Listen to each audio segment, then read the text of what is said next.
What's up, Tube? Welcome back to Guido's Chop Shop. And this is my DIY motion simulator.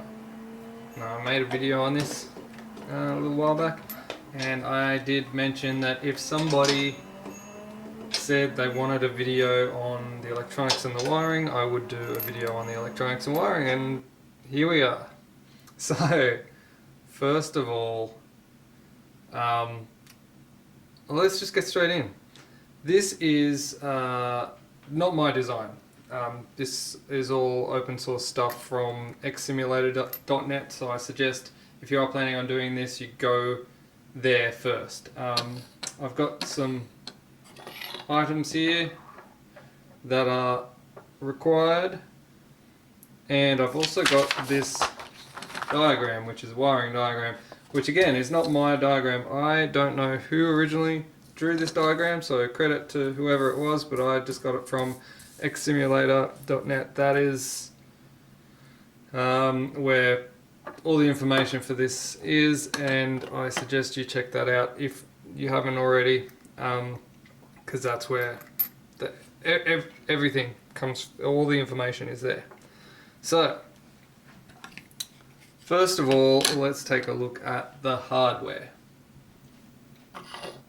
You are going to need an Arduino. This one is just a generic Arduino copy. It's just called a Uno, and you can get these real cheap. You can get, I think, like you can buy this from JCar, but I recommend waiting whatever it is, 2 weeks or whatever, to come from China to get these from AliExpress, because they are dirt cheap. All this stuff is dirt cheap on AliExpress. So here's Arduino Uno. If you don't know what this is, it's a microprocessor that's programmable. It's got a USB connector there that you can connect into your computer, and then it's got variable programmable inputs and outputs, analog and digital. Essentially, you load a code onto this, and then you'll get serial data from the USB port from the computer, which comes from your simulator program after it's had a plugin installed to send that data, that telemetry for your movement. And then this microprocessor takes that data, turns it into a PWM signal to send to the motor controller, which is here, and then this drives the motor, which is gonna give you your movement on your sim. Obviously, we're doing it. Mine is a 2 degree of freedom platform, so I will have 2 motors and 2 of these motor controllers, and I do have the motor here off camera. It's just really big to fit in frame, but I'll get to that. Also, potentiometer. Potentiometer is required 1 per motor, so 1. This is called an IBT2, by the way. This is a Arduino compatible motor controller, IBT2. They reckon it's good for 40 amps or something, but I don't know. But either way, it's got some reasonably staunch FETs on the board, and I have been using this exact one on my motion simulator, and I haven't had any issues with it, so I can only speak for myself. This is what I'm using, so I'm just explaining what I'm using, not necessarily what is the best for your situation. Okay, so IBT2, 2 of them, 1 per motor. Potentiometer, 2 of them, 1 per motor. Again, I'm speaking for myself. I'm using this one. It's a 10k ohm, 10-turn potentiometer. There are other people who are using different ones, but suiting your situation. I'm using this. It is a 10-turn because I am actually driving this directly off the motor. Some people like to drive theirs directly off the output shaft, which of course will be lesser RPM because it's going through a reduction gearbox. I'm using this one. I'm driving direct off the motor. There's various ways you can do this. Again, xsimulator, check it out. You can You can couple it directly to the shaft, or you can use a little gear box, 3D print some gears or whatever, or something to drive that off of your output shaft or your motor or whatever. Essentially, what this potentiometer does is turns your motor into a servo motor. Essentially, it's just feeding a signal back into the Arduino to tell the Arduino where the output shaft is, what the position of the motor is. So yeah, it's basically turning the standard DC motor into a servo motor so that the microprocessor knows the location of the motor, so that when it gets its data from the sim, it knows where it is, and so it knows how far it has to move it. Alright, hopefully this is all making some sense.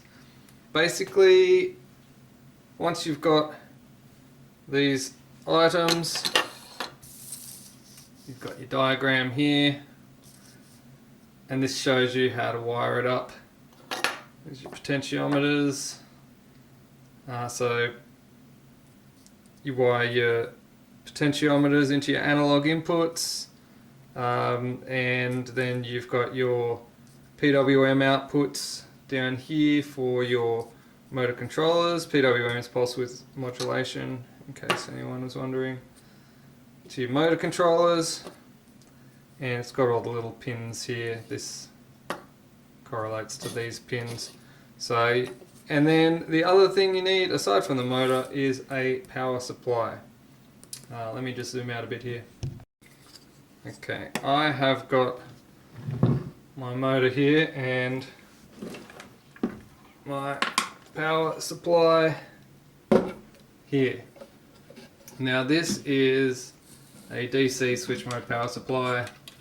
This just happens to be one that I have, but again, there's various ones you can get off of AliExpress that will do the job. This is a 22 amp 15 volt output, but it does have a variable adjustment, so you can adjust it to 12 volts or thereabouts.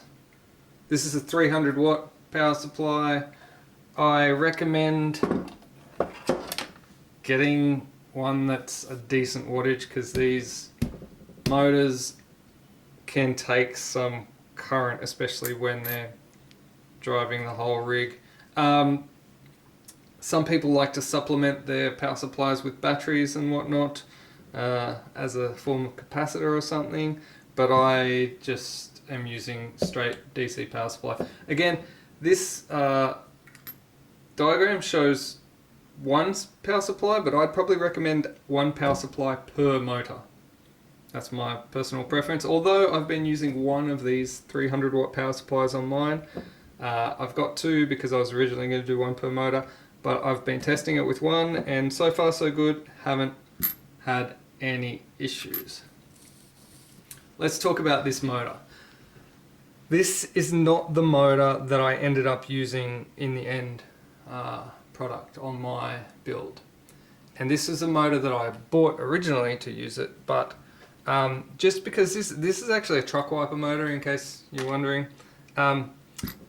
This is not designed to be in a motion sim. It's designed to be in a truck running the windscreen wipers, but therefore it's got this like 3-pin mounting regime here, and it's also got a negative earth. Now this is important. This is important. On a truck, when you bolt this to the chassis, it's bolted to the metal of the truck, and that chassis is ground, and this usually has a wire which is earthed to one of these screws and then goes inside here. Now when you buy these motors, if you choose to buy these motors and use these motors, you will have to undo these bolts, pull these motors apart, and remove that earth from the negative wire of this motor. So the negative wire on this motor from factory is connected, it's got another little lead coming out of here which connects to the ground. What you need to do if you're going to use this motor or any other motor that is negative ground is remove the grounding from that wire, because we're running two motors, and if both of them are negative ground and you want to drive one motor one way and one motor the other way for tilt, then what you will essentially be doing is shorting your two controllers together, because one controller is going to be trying to drive one way, one controller is going to be trying to drive the other way,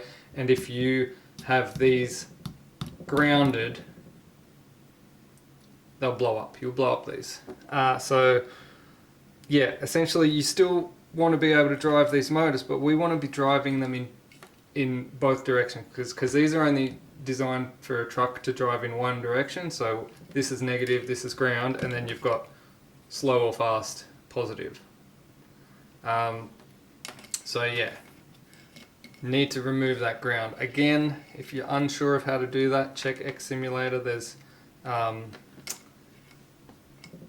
documentation there on how to do it, but basically I've already done this one, otherwise I would show you, but it's really simple. You just got to find the wire that's connected to the chassis ground here, goes in there, you got to pull this motor apart, disconnect that wire from inside, and insulate your the end of it, and make sure it's connected to the negative only and not the ground. If you buy a motor that's not negative grounded already, then that's fine. That's good. You don't have to do that. Just for what it's worth, I'll put a little bit of tape on this, like that. I don't know if you can see that. Maybe I'll tape something. Yeah, tape this bit of wire on so you can see. That's a bit more visible. Alright, so I'm just going to connect up a small battery to this. So we've got the negative here to the negative, and then I think I've got blue. Oh, see that spinning there? And now, white I think is the fast. Yeah, white is fast. Okay. So now you saw it going clockwise. Now if I swap the negative to the white wire in this case and the positive to the black wire, you see I go anti-clockwise, except my little wire came off, so it's not as easy to see. But I think you get the gist here. There we go, anti-clockwise. Now that is why we need to remove the earth, because if you swap your polarities to change direction of your motor, you would essentially short the output of your IBT2 and say goodbye to it in a cloud of smoke. Very important stuff. Remove the earth. Alright. Now that we've got that sorted out, this should be pretty self-explanatory. You just basically need to follow this diagram, connect these pins to these ones. I made a special little circuit board for mine to do it, but you can just do it with wires. So you can just do it like here. If you look at this, you see pin 7 here on this one is the positive, so whack a positive on there.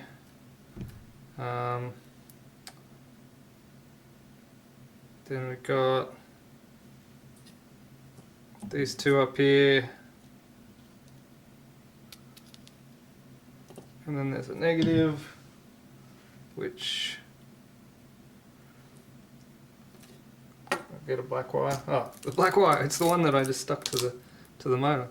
Alright, so that one there, And then these two here join together. So I'm going to put a lead that I've already sort of made up there. You can make some connectors and solder this stuff together. It'd be easier. I mean, that's for the permanent solution, that's what you would do for sure. Okay, but then for here, it's just a matter of like following the bouncing ball, so to speak. So your 8 goes to your ground here, so you follow that to there, and you look for your ground pin, which is that one. And then the red one goes to 5 volts. Which is that one. All these are marked on here. And then you've got your blue one. In this case, my wire that I chose to use for the blue is actually green. Comes in here to pin 2. So this is all just, you know, follow the bouncing ball. And then the green one, which here goes to pin PWM 0.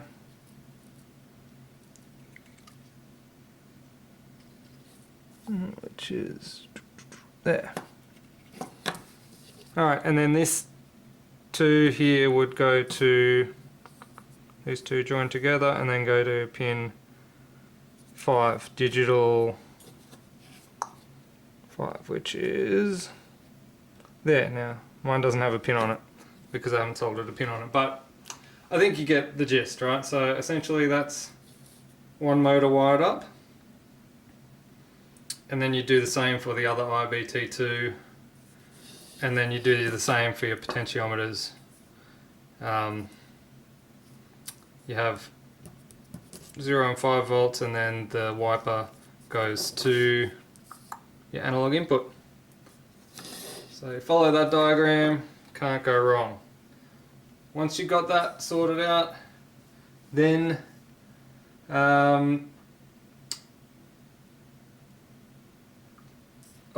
on this end, we've got power coming in from the power supply, goes to these 2 pins. They're all marked on this as well, so you can see here B plus and B minus is for battery positive and negative, or power in positive and negative, and then motor output positive and negative there. So you just run your wires from your motor to these 2, clamp them in there, and then wires from the power supply. Once you've got that all sorted out, we're going to have to load some code onto our Uno. And that in itself is actually quite easy, but you will require downloading the Arduino software. And you can get that from the web, from Arduino's webpage. Just download that one, and then from Xsimulator you can get the file for SMC3. The smc3.ino file is what you need, and that has got the code that goes on to this to drive it. Now, of course, it's open source, someone's already written it for us. We don't have to code from scratch, but you will have to at least change 1 or 2 variables depending on your situation. Okay, let's go to computer.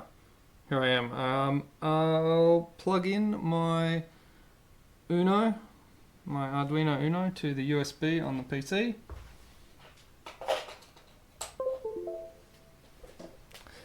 And you should hear that sound that comes up saying that something's been plugged in. Now, it's pretty handy at this point to go to Device Manager and look at your ports and check your USB serial CH340 driver there, and note the number here. COM3 is what I've got there. That's going to be very important later on. especially for your SMC3 utilities and all that sort of stuff. So what I'm going to do now is open up my smc3.ino file in my Arduino software. Now again, the Arduino software is available from the Arduino website. Go get it. I'm not going to show you how to download it and install it. That should be self-explanatory. Notice down the bottom here it says Arduino Leonardo on COM3. That's saying that it can see your Arduino connected. If it is not, you need to bring up this menu here. So you see here, COM3 is enabled. So that matches up with what we saw in the device manager. And the Arduino that we're using is the Arduino Uno, which is also known as the Arduino Leonardo, not the Arduino Uno, for whatever reason. I think it's just a difference between the AliExpress version and the genuine Arduino version, but Arduino Leonardo is what works. Alright, then pretty much most of this code we don't even have to worry about because it is already written for us.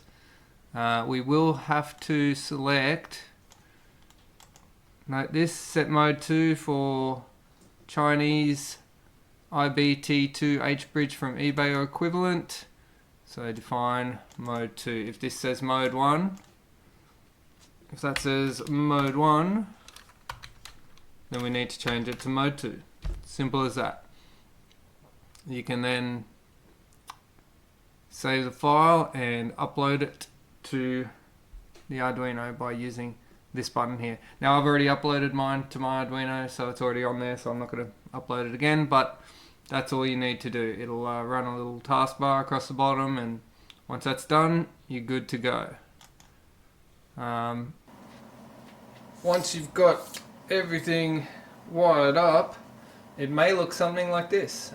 This is one that I've done. This is mine.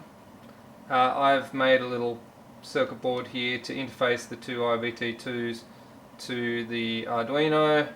The Arduino is connected via USB to my PC, and as you can see here, this is where the power is coming in from the power supply, and then I've just looped it over to the next one so that they're both connected to one supply. But if you're concerned about current draw, you can use a separate supply for each unit there. But once that's connected in like that and attached to your PC via the USB here, and obviously these ones are attached to your motors, you're ready to run the test. When everything's all hooked up and your motors are hooked up and everything's ready to test, if you open up your SMC3 utility, you can download this from X Simulator. Before you start, open up the ini file and make sure your COM port is the correct COM port that corresponds with your COM port. Again, mine's COM3, so if I was COM4, I'd change that to COM4, whatever. So make sure it's the correct COM. I don't want COM4 though, I want COM3. Make sure it's the correct COM for your setup, and then start the executable. You'll see it's establishing communications, and then it will work. If you've got the COM port wrong, it will not establish communications, and you'll have to edit that file to be correct for your situation. Okay, so there's a lot of parameters that you can play around with here. The ones on the screen are the ones that I have. I think that's a pretty standard default. I haven't really changed much there, so you probably don't need to worry too much about that. to test the motors, this is the main thing we want to do with this utility, test the motors. So you got motor 1 and motor 2. So motor 1, on the output mode you'll notice it's monitor, and that is purely monitoring. It will monitor the motor's positioning, the input from the potentiometer and whatnot. If you switch it to manual, this will actually enable the output. Now by dragging this up and down, you'll see when I move it up and down, the line, I think the blue line is where I'm moving the slider, and then the green line is where the motor is putting it, if that makes sense. And then the yellow line is the pulse width modulation required to move that motor. So essentially the green line's trying to follow the blue line. And you can see that when you look at your rig, you'll see that the motor is moving if everything is working correctly. If you switch it to motor 2, you can do the same thing on motor 2. You can move that up and down, and you should see on your rig the motor moving up and down. Incidentally, this is the exact same thing that I did on my first video when I was testing the motors to see that they went up and down. And that was when I was testing one motor at a time, and that's why, because you can only do one motor at a time on this app. Okay, so I know this is all working, so we're good to go here. We can close this, or you can save your settings or load settings. These buttons here as well, if you've got settings for one motor, you can immediately import the same settings to motor 2 and motor 3 by clicking these buttons, or vice versa. If you've got it set up for motor 2 and you, like for example, actually I think there's is there a difference in the settings? I think I saw a slight difference. Was there a difference? Maybe not. Either way, you can, if you're on motor 2 and you want to import that setup to motor 1, you just hit the button there. It just changes the settings to be the same. For the most part of it, if you're using identical motors, your settings will probably be the same for most motors. Alright, let's get started with some Simtools. Now I'm using Simtools 3. Again, Simtools, you can download this from a link on xsimulator.net. Go check it out. When you open this, I may already have it open, but I think it actually, yeah, it is. It's already running. Okay, so it comes up on the little taskbar down here. Simtools. So I'll open it up. I already had it running.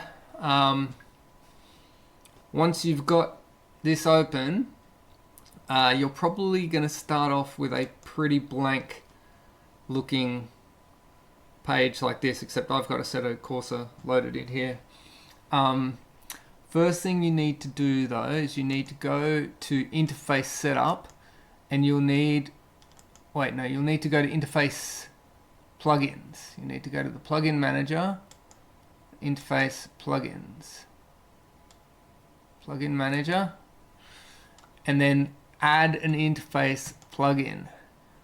If you're using the Arduino like I am, you are going to add a serial plugin. So you'll click serial. I've already got, you can see it's already installed on mine, so it's already there. This software obviously works with various different other controllers and systems, so there's plugins for various other things there, but for the Arduino we need serial. So you add the serial plugins. Once you've got the serial plugin added, you can then go to interface setup, and you will have selected plugin serial, If you don't have the serial plugin added, then this will be blank and you won't be able to configure anything. So you need to add the plugin serial. And then again, COM3 for me, for you, it's whatever your COM port is. 500,000 bits per sec, 891, 10-bit range, binary, pretty standard serial port setup if you've ever set up a serial port before, but if not, just put that in there. And now we need to assign our accesses for the interface output. For me, I'm using only 2 DOF, so I've got axis A is 1A and axis B is 2A. So just copy that, exactly what's written there. Square bracket, capital A, less than, axis 1A, greater than, close bracket, open bracket, capital B, less than, axis 2A, greater than, close square bracket, 10 millisecond output rate, and save that. Now that you've saved that, you can test the settings. Now, in this case, we've only got 2. So we've got axis 1A and axis 2A. These are your 2 axes that you're going to be able to test. And again, you can move these and check that your rig moves accordingly.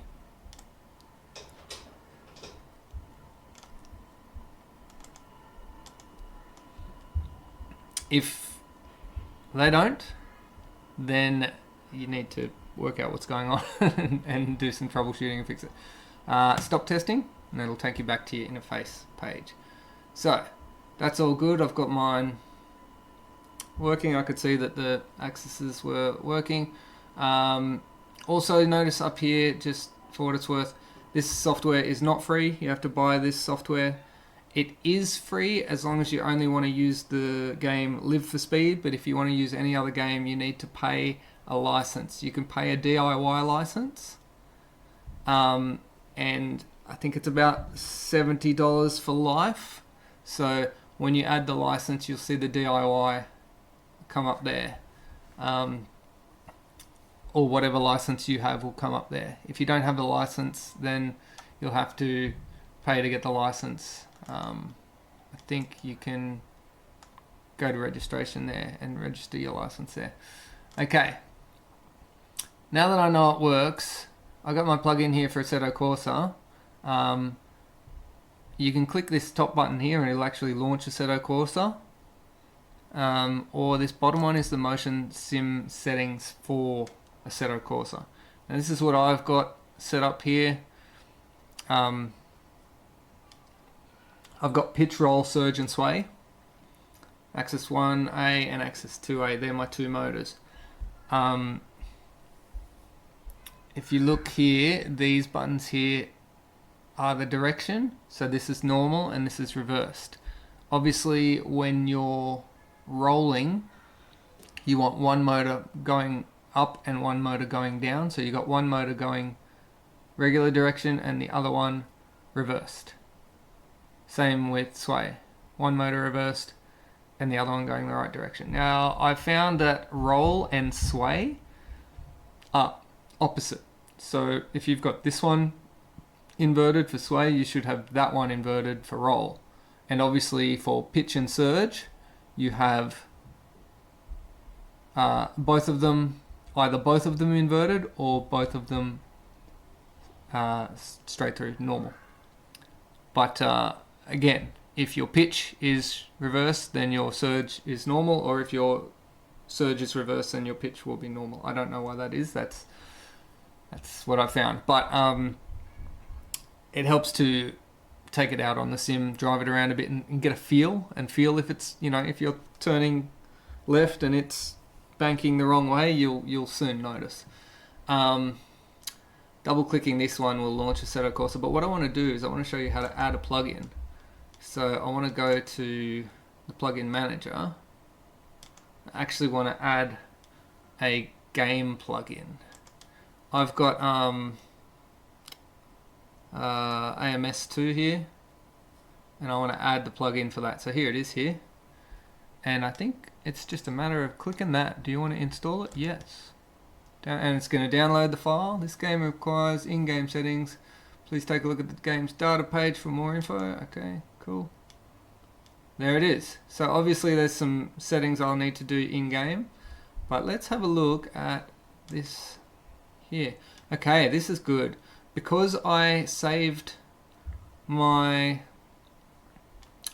default plugin here. So you'll see these are all 20s. But if I went and looked at the Assetto Corsa file I've got, they're different because I've tuned them. But initially when I first set it up, I did save a default. So I wonder if I can load defaults.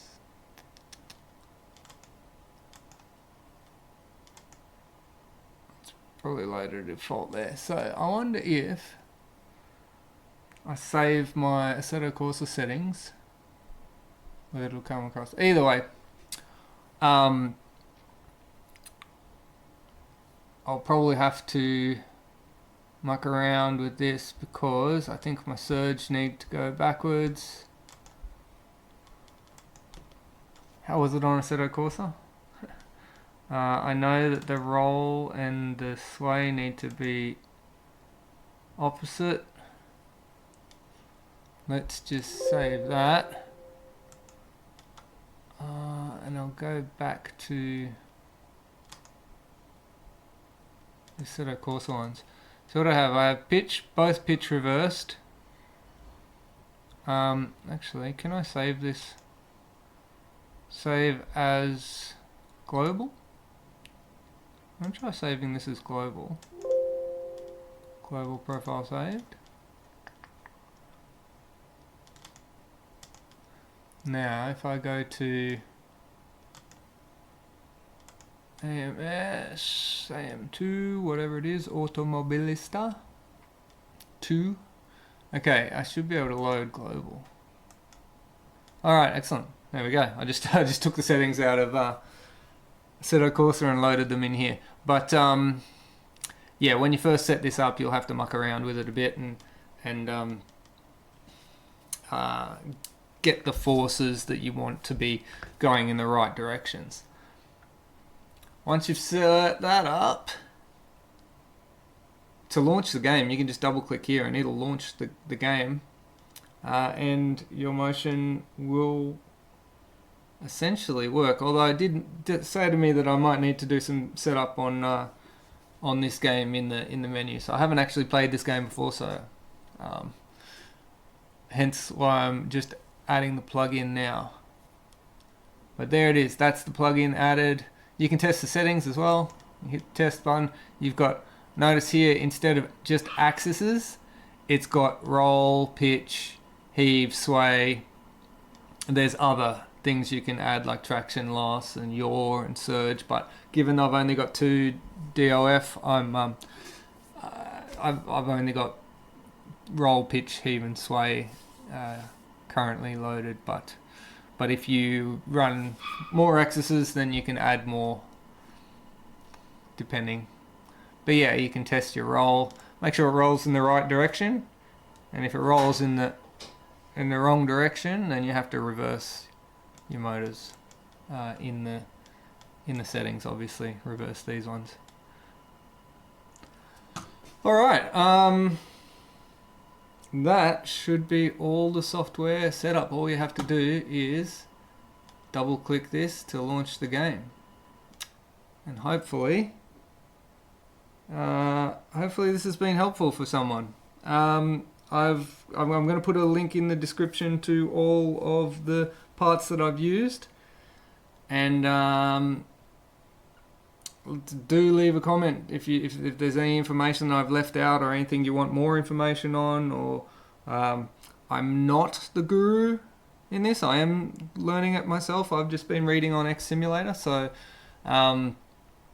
if you've got any tips for me, feel free to leave them in the comments as well, please. Thanks for watching. I'll catch you later. Peace.